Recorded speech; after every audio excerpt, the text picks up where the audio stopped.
Hello everyone, I'm Food for Dogs and I'm back again sooner than I had anticipated with another Idea Factory unboxing.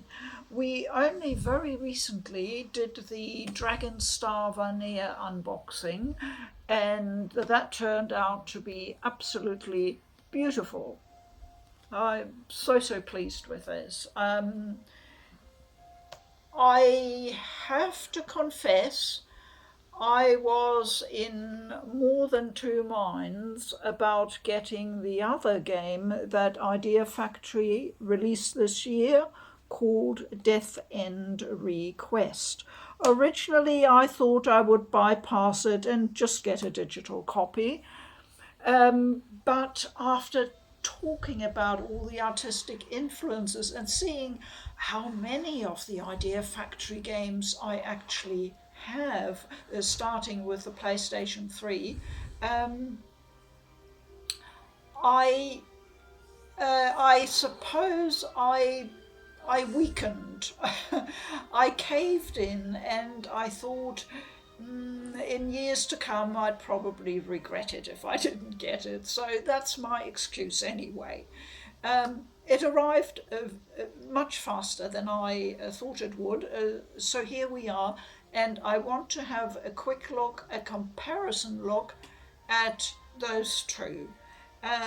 We'll be unboxing Death End Request because I've only taken the cellophane off. Apart from that, I haven't touched anything inside the box. So we'll do that now. The game and the mouse pad were packaged outside of the box. And once again, Idea Factory have a note on their website saying that for reasons to do with Sony, they have agreed to do it that way so they can continue to bring us these limited editions. Now, I don't know, of course, what the story behind all this is. It strikes me as slightly odd. But there we are. I don't suppose we'll ever know the background, or maybe in years to come. Now, one reason why I wasn't initially excited about getting a limited edition for Death End Request, I knew there was going to be a mouse pad in it. And to be quite honest, mouse pads are one of the least desirable items for me personally in a limited edition box. I've got a good, very large mouse pad I use with my laptop, and that's probably going to last me about 10 years. I don't need multiple mouse pads. If it had a really beautiful design on it, then I might use it, for display. But with this one, I'm not quite sure.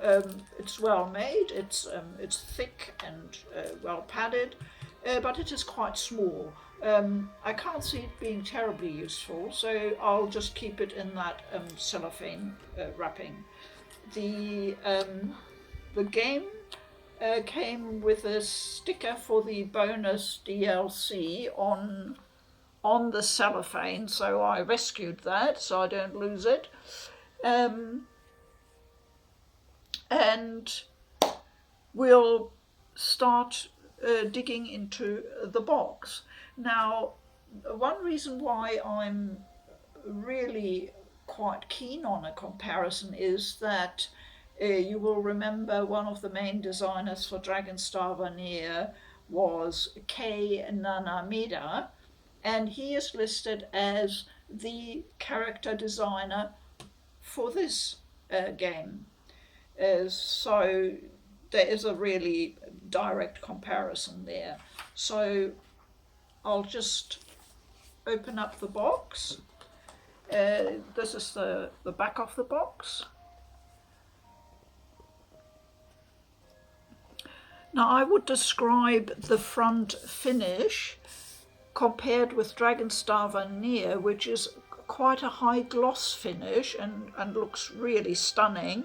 I would describe this as a well, maybe semi-matte finish. It's definitely not glossy, and quite somber colours, of course. So I'll leave the box there. Yeah, we had to put down, I tried putting down a cloth on the table because my cameraman last time complained about reflections of light coming off the surface from the table, so he had to cope with that. So cameramen are very, very sensitive. I'm learning this. So first up we have the Steelbook.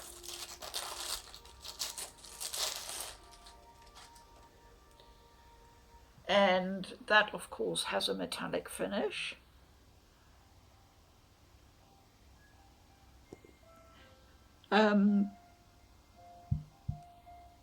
Let's have a look. I assume it's it. And I think that actually looks really good.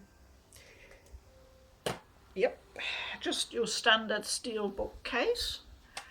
Just a logo on the back.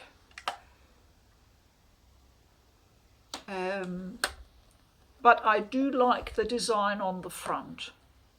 That is very nice. So next up in the box we have the soundtrack.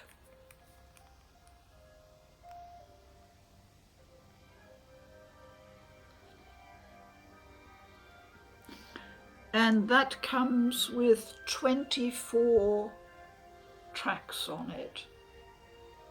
Odysseus Symphonic Trance. 24 tracks. So that's nice.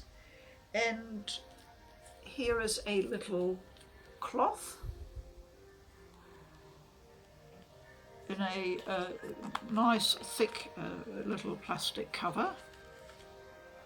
And that feels very nice. That's obviously a microfiber cloth. And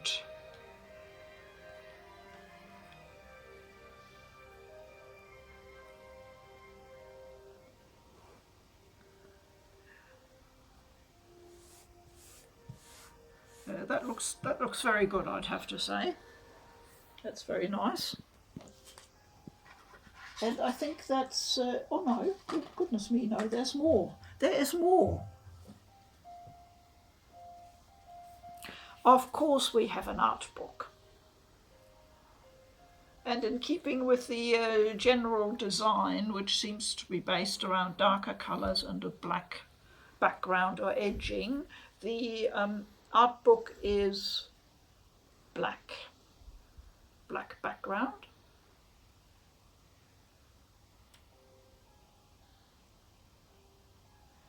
And I'm obviously keen to see what the art is like.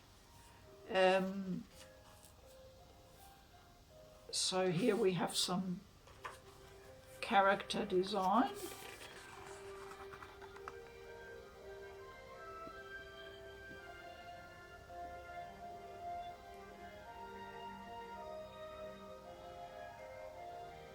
And I'll see if I can pick out another one. Oh yes, Lily hopes it looks good.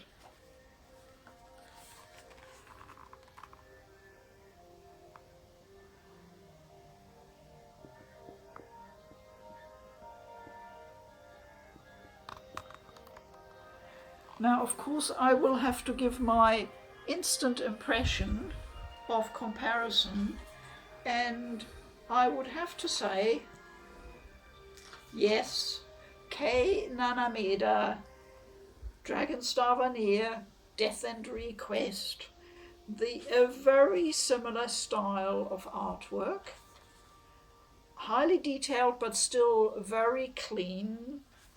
I find it very appealing, beautiful colours. Now, another thing that is quite important to most of us gamers is the design of the monsters. And as you're probably aware, most companies in Japan have separate monster designers. Obviously, a very specialized task. So, have a look at some of the monster designs.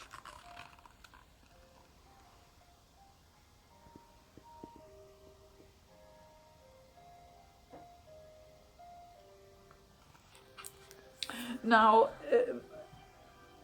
monster design, I looked it up on the Idea Factory website, and they have listed two names as monster designers.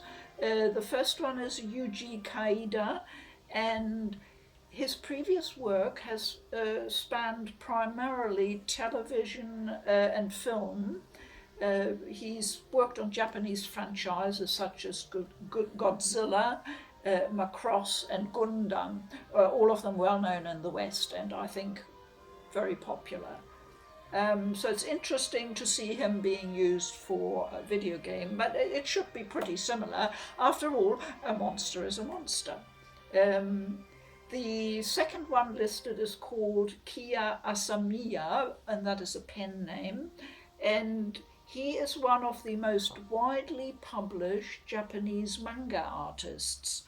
I don't read a lot of manga, so I'm not too familiar with those names, but if you read manga, you may know the name Kia Asamiya. He's also very recently worked on, as a staff member, on one video game, and that was Xenoblade Chronicles 2. Now, there are also listed, there's a separate summon designer listed, and that is Junya Ishigaki, an anime artist from many very well-known famous anime series. I recognized a lot of the names, so he's got obviously a very, very good background there. He also did mechanical design for Xenogears and for the complete Xenosaga series. So obviously a very experienced person, and he worked on the summoning designs. So I'll finish off the art book by showing you some of the background art, which, to be fair, in Idea Factory games has, the background art has often been criticized, and rightly so, I'd have to say. It has often been generic and not very detailed, and often a bit muddy looking. Anyway, here's some of the background artwork.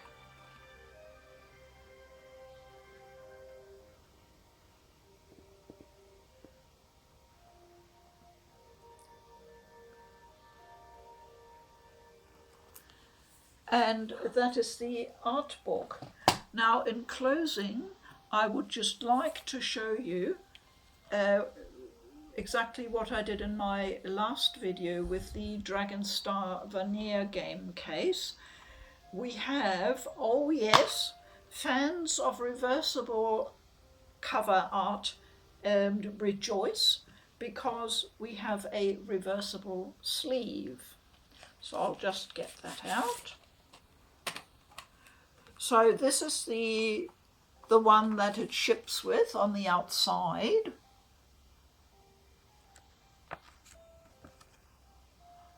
And the reverse is this. And you can see that they have used the artwork from the box. It is that image they've used for the reversible sleeve design. So there you are. As I said at the beginning, I was just a wee bit hesitant about getting it, but assuming that I'll like the game, and I think I will, the theme of the game certainly appeals to me, what I've heard about it. It is another very solid offering from Idea Factory. They seem to have got a groove in how they're doing their limited editions, and that's not a bad thing. All I can say, dear Idea Factory, next time, could you please use something else instead of the mouse pad? That's all. That's my only complaint. I hope you've enjoyed this unboxing. Obviously, I'll be covering the game once I get around to it. Um, I'll see you all around.